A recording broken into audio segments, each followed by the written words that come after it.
हर रोज एक नई कहानी देखने के लिए चैनल को सब्सक्राइब करें और बेल आइकन को दबाना ना भूलें। माँ, मेरे हाथ पे ये 3 तिल क्यों है, वो भी इस तरह लाइन से। कितना क्यूट लगता है ना। रूही बिटिया, तू यहीं रुकना, मैं पानी की बोतल और तेरे लिए कुछ खाने को लाती हूँ। ठीक है माँ, मैं यहीं पर आपका इंतज़ार करूँगी। और हाँ, पटरी के नज़दीक मत जाना, इधर बेंच पर ही बैठी रहना। हाँ हाँ माँ। सुनीता अपनी 8 साल की बेटी रूही को रेलवे स्टेशन की बेंच पर बैठाकर कुछ लेने जाती है। सुनीता एक विधवा औरत थी। उसके पति का देहांत हाल ही में हुआ था, जिसके बाद वो अब दूसरे गांव जा रही थी नौकरी के सिलसिले में। लेकिन उसे क्या पता था कि उसकी जिंदगी उसी रेलवे स्टेशन पर बदलने वाली थी। सुनीता जैसे ही सामान लेकर पीछे मुड़ती है, रेलवे स्टेशन पर आग लगी हुई होती है। हर कोई आग से बचकर अपनी जान बचाने के लिए भाग रहा होता है। रूही, रूही मेरी बच्ची, रूही, रूही कहाँ हो तुम? हे खाटू महाराज मेरी बेटी की रक्षा करो। आह! उतने में सुनीता को कोई धक्का मारता है और वो गिर जाती है। वहां का डिपार्टमेंट सभी को भगा रहा होता है। आधे लोग जल रहे होते हैं। सुनीता को भी वहां से भगाया जाता है। वो अपनी बेटी को देख ही नहीं पाती। अगली सुबह वो फिर से रेलवे स्टेशन पर आती है, लेकिन उसे उसकी रूही नहीं मिलती। अरे माफ करना बहन जी, लेकिन आपकी बेटी शायद कल के हादसे में नहीं बची होगी। रूही मेरी बच्ची, मेरे जीने का आसरा थी वो। मेरे पति भी मुझे छोड़कर चले गए और अब बेटी भी। रूही लौट आना बाबू, मेरे बच्चे। सुनीता समझ जाती है कि उसकी बेटी अब इस दुनिया में नहीं रही। एक ही हफ्ते में उसने अपने पति और बेटी दोनों को खो दिया। सुनीता को जीने की बिल्कुल भी आस नहीं थी। वो कई बार आत्महत्या करने की भी कोशिश करती है। एक दिन वो एक कुएं में कूदने जा रही होती है। तभी वहां पर एक औरत आ जाती है और वो उसे रोक लेती है। उस औरत का नाम आस्था होता है। रुको, ये तुम क्या करने जा रही हो?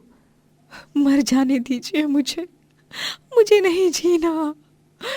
मैं किसके लिए जीऊं? मेरा तो अब इस दुनिया में कोई नहीं रहा। पहले बचपन में माँ बाप चले गए और अब पति और बेटी दोनों। मुझे मरने दीजिए मैडम। ऐसी बातें मत करो, बताओ मुझे क्या हुआ तुम्हारे साथ? सुनीता रोते रोते आस्था को सब कुछ बताती है और फिर आस्था उसे एक हॉस्पिटल में ले जाती है और उसे कुछ पेशेंट्स दिखाती है। देखो इन्हें, ये सारे मेरे पेशेंट्स हैं। ये सभी अपनी जिंदगी के आखिरी दिन गिन रहे हैं, क्योंकि इनके जिंदा रहने की संभावना बहुत कम है। लेकिन फिर भी ये लोग रोज बिलक बिलक कर रोते हैं। क्यों? क्योंकि इन्हें जीना है। सुनीता, जो तुम्हारे पति और बेटी के साथ हुआ वो तुम्हारे साथ तो नहीं हुआ है ना? तुम तो ठीक हो ना, सही सलामत हो ना? फिर क्यों मरने की बातें कर रही हो? ये जिंदगी बहुत अनमोल होती है। इसे किसी और के लिए ना सही, लेकिन खुद के लिए तो जियो। आस्था की बातें सुनकर सुनीता को अजीब सा एहसास होता है। आस्था अब सुनीता को अपने घर ले जाती है। आस्था एक डॉक्टर होती है और वो अपने पति दिग्विजय और 20 साल के बेटे करम के साथ रहती है। आस्था और उसका परिवार सुनीता का बहुत अच्छे से ध्यान रखते हैं, लेकिन सुनीता उनके घर पर मुफ्त की रोटियां नहीं तोड़ती। वो उनके घर पर सुबह शाम खाना बनाती और रहती।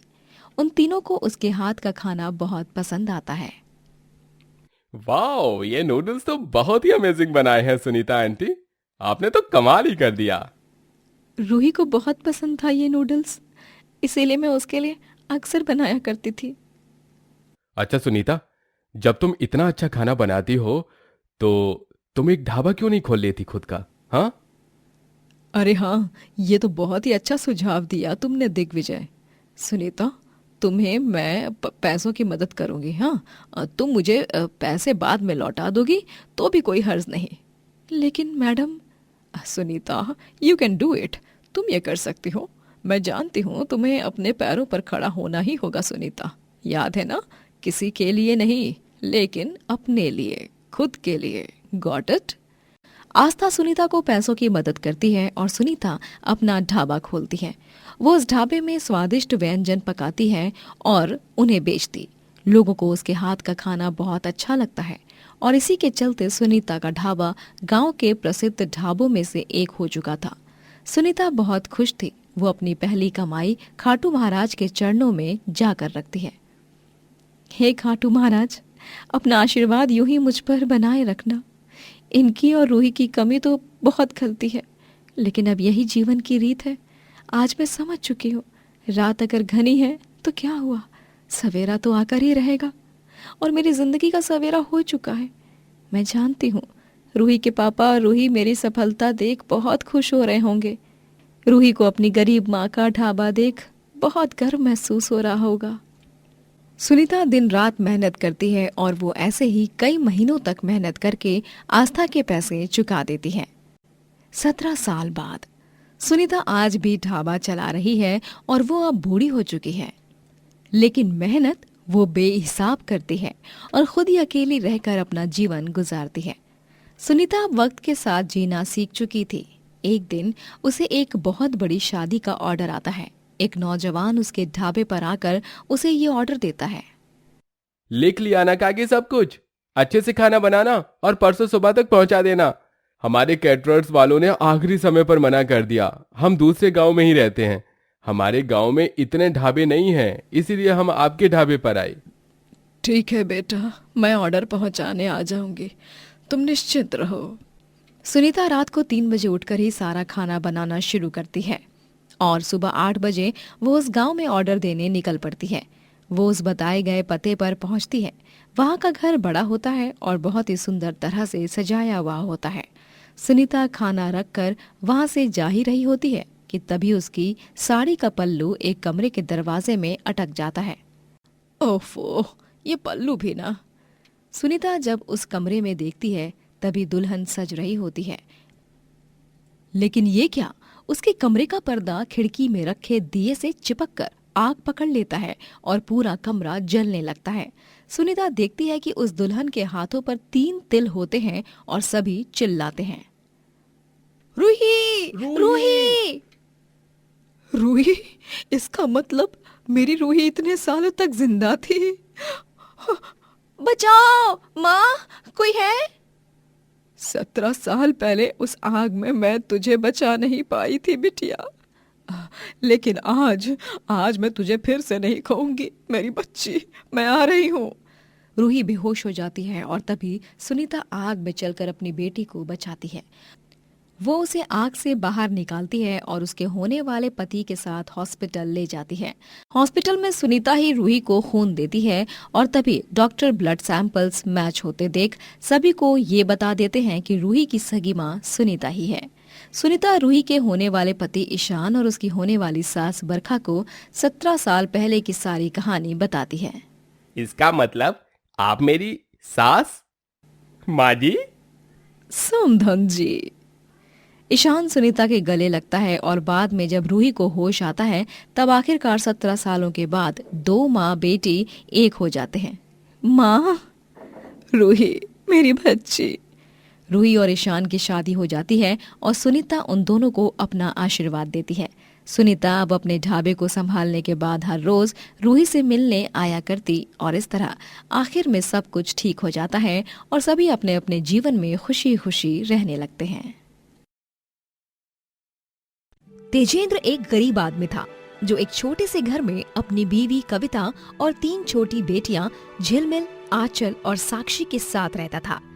वो अपनी तीनों बेटियों से बहुत प्यार करता। मोहल्ले का मशहूर ढाबा पांडे की रसोई, वहाँ पर तेजेंद्र एक नौकर के तौर पर काम करता। वो टेबल और रसोई साफ करता, झाड़ू लगाता और पोछा भी मारता और तो और लोगों को खाना भी परोसता। तेजेंद्र एक बहुत ही मेहनती आदमी था। तीनों बेटियां पढ़ाई में अच्छी थीं। ऐसे ही एक रोज, पापा ये देखो, आपकी तीनों बेटियों ने परीक्षा में अच्छे नंबर लाए हैं। हाँ पापा, मैंने तो गणित और भूगोल में पूरे के पूरे नंबर लाए हैं और मैंने इतिहास में। अरे वाह वाह वाह कविता, आज तो इन तीनों की पसंद का ही खाना बनाना और तुम तीनों को जो भी उपहार चाहिए तुम तीनों बेझिझक होकर मांग सकती हो। पापा तुरंत ला कर देंगे। तेजेंद्र का सेठ पांडे बहुत ही निर्दयी और क्रूर किस्म का आदमी था। वो उसे हर महीने पूरी तनख्वाह में से थोड़े पैसे कम ही देता, जिस पर तेजेंद्र हमेशा चुप्पी बनाए रखता है। लेकिन इस बार वो इस मुद्दे पर आवाज उठाता है। सेठ जी, आप हर महीने मेरी तनख्वाह में से पैसे काटते हो और मैं आपको कुछ बोलता भी नहीं इस विषय पर। ये सरासर गलत है और अब से मुझे अपने सारे पैसे चाहिए। अरे कारे छचूंदरवा, कैंची की तरह तेज जुबान चलाई के सीख लिए हो का? भूल मत, तू कौन आदमी से बात करत है? हम तो हार सेठ हो और हम अपन नौकर लोगन को जूती की नोक पर रखत हैं, समझा के नहीं? चल भाग यहाँ से, बंदर कहीं का। नहीं सेठ जी, मैं नहीं जाऊंगा यहाँ से। आप पहले मुझे मेरे पैसे सूद समेत वापस दे दीजिए, फिर ही मैं यहाँ से जाऊंगा। आप यूं धोखे में नहीं रख सकते मुझे हर बारी। अरे तोहरी तो ऐसी की तैसी, एक लपड़ लगाएंगे ना, सीधा विदेश में जाकर तू लंदन ब्रिज पर जा गिरोगे। रुक जा, अब वो तो हार के बताते हैं। पांडे अपनी दुकान में रखी एक लकड़ी उठाता है और उससे तेजेंद्र को मारने लगता है और तेजेंद्र बेचारा कुछ नहीं कर पाता।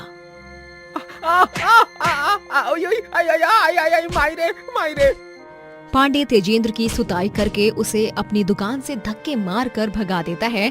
तेजेंद्र रोते हुए शरीर पर चोट के निशान लिए जाता है और कविता और उसकी तीनों बेटियां बहुत घबरा जाती हैं और उसकी बीवी और बेटियां उसकी मरहम पट्टी करते हैं। धीरे से जन्मल बच्ची, धीरे से, धीरे से। पापा, अब तो आपको राहत मिल रही है ना? हाँ बेटा, धन्यवाद। ये देखिए, मैंने आपके लिए लेप भी बना लिया। अब इसे लगाने से आपकी चोट यूं चुटकी बजाकर छू मंतर हो जाएगी। हाँ जी, ये लीजिए हल्दी वाला दूध, लौंग और इलायची भी कूट कर डाली है ताकि आपकी जबान पर स्वाद आए। तीनों बेटियां अपने गरीब बाप का खूब ख्याल रखती हैं। अब तेजेंद्र के पास कोई नौकरी नहीं थी। दिन ब दिन उसके पैसे भी खत्म होते जा रहे थे। वो नौकरी तलाशने कई जगहों पर जाता है, लेकिन कहीं भी तेजेंद्र को नौकरी नहीं मिलती।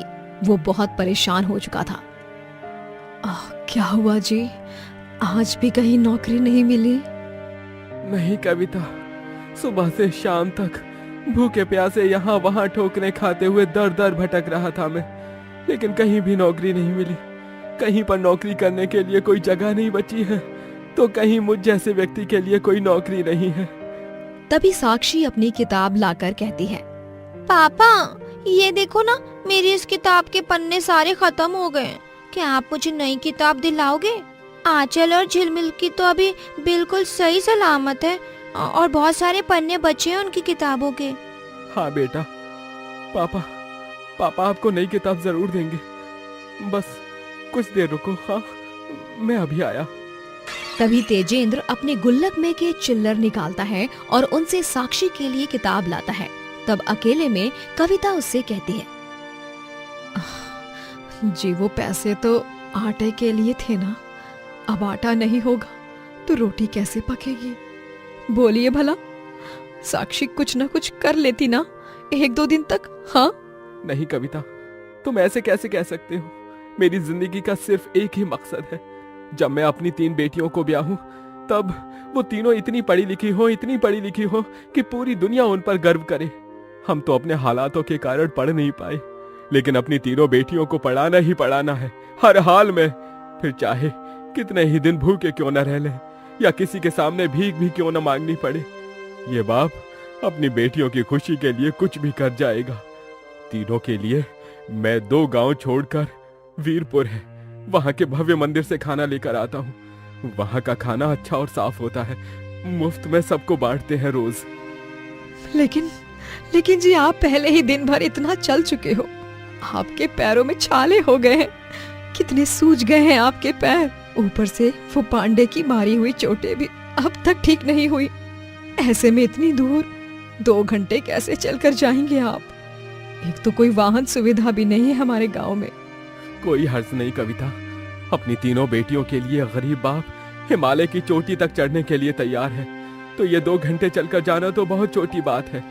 तेजेंद्र के पैरों में सूजन और छाले होने के बावजूद भी वो अपनी बेटियों के लिए खाना लाने घंटों चलता है।